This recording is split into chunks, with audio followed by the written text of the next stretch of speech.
Algebra. आज की इस कक्षा के अंदर हम एक्सरसाइज 4.3 कक्षा 9 के लिए उसको कंप्लीट करने जा रहे हैं। दो चर वाले रैखिक समीकरण। क्वेश्चन नंबर 7 क्या है हमारे पास? एक विद्यालय की कक्षा 9th की छात्राएं यामिनी और फातिमा ने मिलकर भूकंप पीड़ित व्यक्तियों की सहायता के लिए प्रधानमंत्री राहत कोष में 100 रुपए अंशदान दिया। एक रैखिक समीकरण लिखिए जो इन आंकड़ों को संतुष्ट करती हो और इस समीकरण का आलेख खींचिए। तो बहुत आसान है। छात्राएं यामिनी और फातिमा है, तो मान लो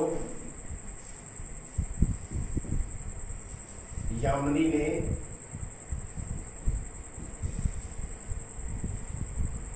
अंशदान दिया, प्रधानमंत्री राहत कोष में अंशदान दिया। कितना? X रुपए। फातिमा ने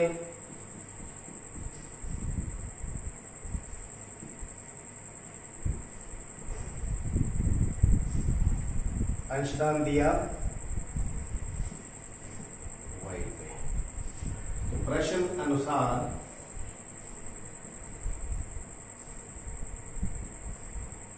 दोनों ने कितने दिए? 100 रुपए अंशदान दिया। ये यामिनी का, ये फातिमा का, दोनों ने कितना दिया? 100 रुपए दिया। तो इस प्रकार हमने एक रैखिक समीकरण युग्म अपना तैयार कर लिया है जो इन आंकड़ों को संतुष्ट कर रही है। ये यामिनी के, ये फातिमा के, और कुल कितना?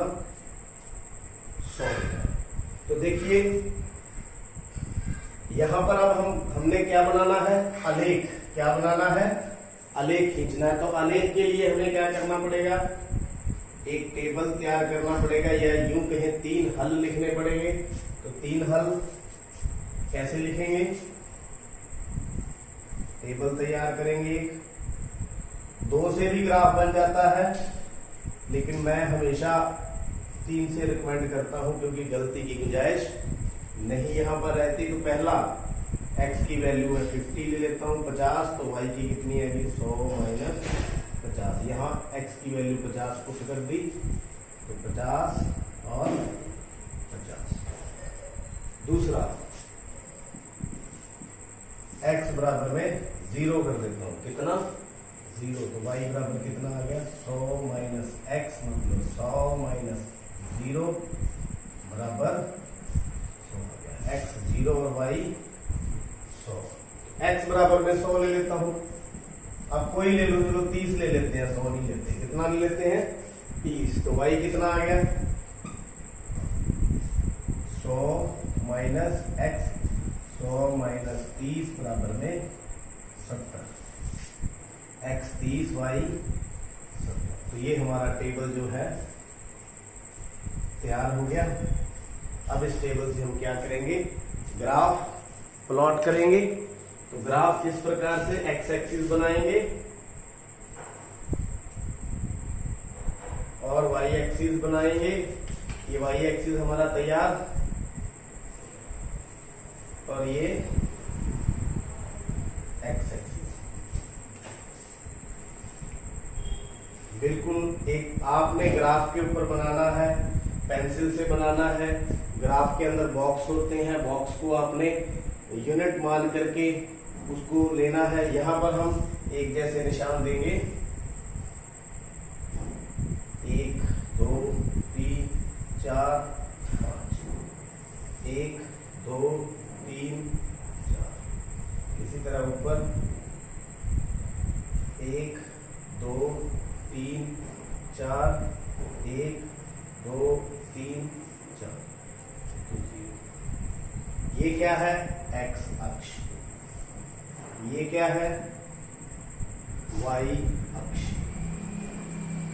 तो यहां x और y है, यामिनी का अंशदान है और फातिमा का अंशदान है। तो 50 है, 30 है, 70 है, 100 है।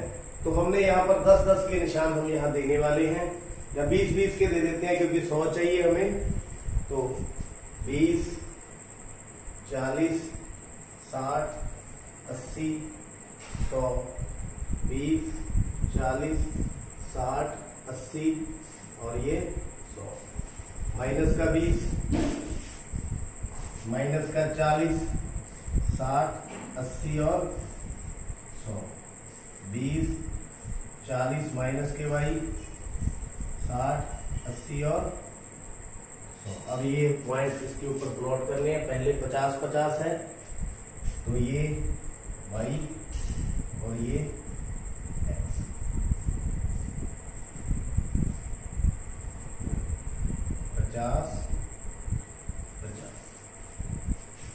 x0 है, y100 है। x0 ये रहा, y100 ये रहा, 0 और 100। x30 y70, x30 ये रहा, y70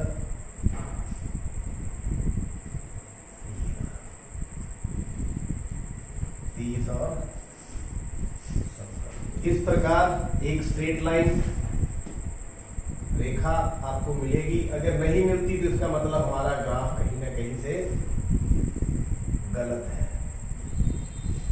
तो आप देख सकते हैं ये कौन सी समीकरण है, x प्लस वाई बराबर में 100। इस प्रकार आप आलेख तैयार कर सकते हैं। यहाँ पर हम इकाई भी लिखते हैं। इकाई x अक्ष 1 यूनिट बराबर में 20, y अक्ष की तरफ क्या है, एक जो यूनिट है यहाँ इतना है, जो बराबर कितना है 20 की। इस प्रकार आप इकाई भी लिख सकते हैं। तो उम्मीद करता हूँ ये आपको अच्छी तरह से समझ आ चुका है। 8 सम करते हैं। अमेरिका और कनाडा जैसे देशों में तापमान फॉरेनहाइट में मापा जाता है, जबकि भारत जैसे देशों में तापमान सेल्सियस में मापा जाता है। तो ये फॉरेनहाइट और सेल्सियस के अंदर जो रिलेशन है, इस रिलेशन को लेकर के सेल्सियस को x अक्ष और फॉरेनहाइट को y अक्ष के ऊपर दिए गए रैखिक समीकरण का आलेख खींचिए। फिर आगे जो क्वेश्चंस हैं इनके हमने जवाब देने हैं। यदि तापमान 30 डिग्री सेल्सियस हो तो फॉरेनहाइट में क्या होगा, यदि 95 डिग्री फॉरेनहाइट हो तो सेल्सियस में क्या होगा, ऐसे कुछ प्रश्न है। तो आइए सबसे पहले हम इसका जो है ग्राफ तैयार करते हैं, फिर उसी ग्राफ के द्वारा ही इन प्रश्नों के हल ढूंढने का प्रयास करेंगे। तो यहाँ पर जो हमारे पास जो समीकरण है वो है f बराबर में 9/5 c प्लस 32। तो सबसे पहला काम हमने आलेख बनाना है। तो आलेख बनाने के लिए हमने यहाँ पर एक टेबल c और f के बीच में तैयार करेंगे। c यहाँ पर f हमारे पास है 9/5 c प्लस 30। तो वैल्यूज यहाँ पर डिफरेंट वैल्यूज हम लेंगे। जैसे पहला है तो c की वैल्यू हम कितनी ले लें, 30 डिग्री सेल्सियस। कितनी ले लें, 30 डिग्री सेल्सियस। तो f कितना आ गया, यहाँ 30 लग जाएगा, प्लस 32 6 54 और 32 5 और 3 8 86। यानी सेल्सियस 30 है, तो ये कितना आएगा 86। इसी प्रकार यदि हम c को 35 ले लें तो f कितना आ जाएगा, 35 प्लस 32 7, यानी कि 63 प्लस 32 कितना आ गया 95। c 35 और ये कितना आ गया 95। एक और वैल्यू तीसरी कितनी ले लें, जो मर्जी आपके मन में आए वही ले लो। मैं यहाँ पर -40 ले लेता हूँ। कितना, -40। तो f कितना हो गया 9/5, c की जगह माइनस का 40 प्लस 32, तो ये कितना आ गया 8। तो -72 प्लस 32 इज इक्वल टू -40, यानी ये भी -40 और ये भी -40। अब हमारा काम क्या है, इनको देख करके एक ग्राफ हमने तैयार करना है। तो देखिए सेल्सियस को x अक्ष पर लेना है,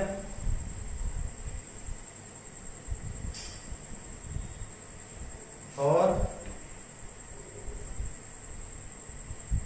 फॉरेनहाइट को y अक्ष पर हम लेंगे। तो यहाँ पर फॉरनाइट, यहाँ सेल्सियस, ये सेल्सियस है, ये फॉरनाइट है। तो कितने कितने के निशान आप दे दें, 10-10 के निशान पर दे देते हैं। 10, 20, 30, 40, 50, 60, 70, 80, 90, 100। 10, 20, 30, 40, 50, 60, 70, 80, 90, 100। इसी प्रकार इस साइड दे देते हैं। आपने ग्राफ के ऊपर बनाना है, मैं सिर्फ आपको समझाने के लिए यहाँ पर 10, 20, 30, 40, 50, 60, 70, 80, 90, 100। तो 10, 20 ऐसे, 30, 40 ऐसे ऐसे करके चलता जाएगा। इसी प्रकार ऊपर 10, 20, 30, 40, 50, 60, 70, 80, 90 और 100। जितनी जगह थी उस हिसाब से मैंने लिख दिए, सिर्फ एडजस्टमेंट करें आप। 80, 90 और 100। तो देखिए यहाँ C कितना है, 30 है, F कितना है, 86। ये इस तरफ C है, इस तरफ क्या है, F है। तो 30 और 86, ये रहा 30, 86 कहां पर पड़ेगा,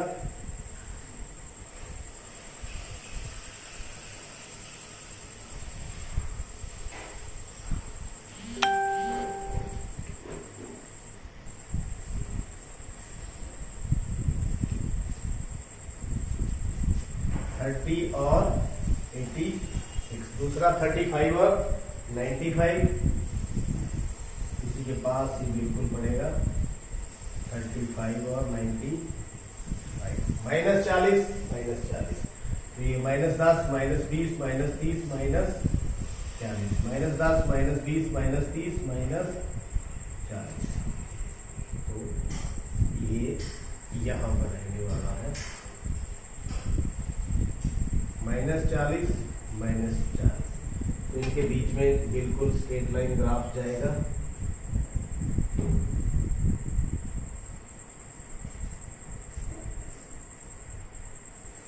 तो ये आपका ग्राफ किसका, 9/5C + 32 बराबर में F। तो देखिए अब हमारे पास क्वेश्चनों का जवाब देने की कोशिश करते हैं। हो सकता है इस ग्राफ के अंदर कुछ एरर भी हो, तो उस एरर को नेग्लेक्ट करते हुए हम देखेंगे। यदि तापमान 30 डिग्री सेल्सियस हो तो फॉरनाइट में क्या होगा। ये देखिए तापमान 30 डिग्री, तो फॉरनाइट में कितना है, 86। यहाँ भी देखिए ये 30 है और ये 86 है। तो दूसरे का जवाब C बराबर 30 डिग्री, तो F बराबर 86 उत्तर। तीसरे का जवाब, यदि तापमान 95 F हो, मैंने पहले ही पॉइंट आपको समझाने के लिए लिए थे, 95 F है तो सेल्सियस में कितना है, F बराबर में 95, तो C बराबर में 35 डिग्री। और ये भी आपका उत्तर। यहां भी आप देख सकते हैं 35 और 95। यदि तापमान 0 डिग्री सेल्सियस हो तो फॉरनाइट में कितना होगा। यहाँ 0 पुट कर दें तो फॉरनाइट कितना होगा, 32। तो यहाँ जो है 32 के आसपास 0 मिलेगा। यहाँ पर बिल्कुल थोड़ी सी है एरर, कोई दिक्कत नहीं है। अब जब ग्राफ बनाओगे ग्राफ के ऊपर तो बिल्कुल सही आएगा। तो यदि C कितना है 0 डिग्री सेल्सियस, तो F कितना आएगा 32 डिग्री। कितना आएगा 32 डिग्री। उसके साथ यदि 0 डिग्री F है तो सेल्सियस में कितना होगा। अब F 0 डिग्री है तो सेल्सियस में कितना होगा, यहां चलेगा -17.8 आएगा। कितना माइनस, यहां पुट करके देख लेते हैं। ये देखिए F कितना दे दे यहां पर 0, तो 9/5C + 32, तो C कितना आ गया -32। पहले इधर ले आएंगे, गुना में 5/9, तो कितने पे जाएगा 5 × 10 160/9 काट देंगे तो 9 एकम 9 7:0 और 9 7 63 और 17.8 माइनस 17.8 यहाँ, यानी कि इधर ग्राफ कहां पर काटेगा, माइनस 17.83। तो फोर्थ पार्ट इसी का ही है। यदि f बराबर 0 डिग्री तो c बराबर माइनस 17.8 डिग्री। कितना, माइनस 17.8 डिग्री। आगे ये था फोर्थ। फिफ्थ पार्ट, यदि कोई ऐसा तापमान है कि फॉर्मेट और सेल्सियस दोनों में संख्यात्मक समान हो तो उसे ज्ञात कीजिए। मैंने पहले ही इसका भी इंतजाम कर रखा है। C भी -40 और F भी -40। ये देखो -40 -40 कहा, C बराबर -40 तो F बराबर -40, मतलब -40 डिग्री F भी होगा और -40 डिग्री C भी होगा। तो उम्मीद करता हूं किस प्रकार से ये ग्राफ तैयार किया है, किस प्रकार से ये वैल्यूज आपको बताई हैं, अच्छी तरह से समझ आ चुकी है। देखते रहिए, समझते रहिए और चैनल को सब्सक्राइब करें। आपका बहुत बहुत धन्यवाद।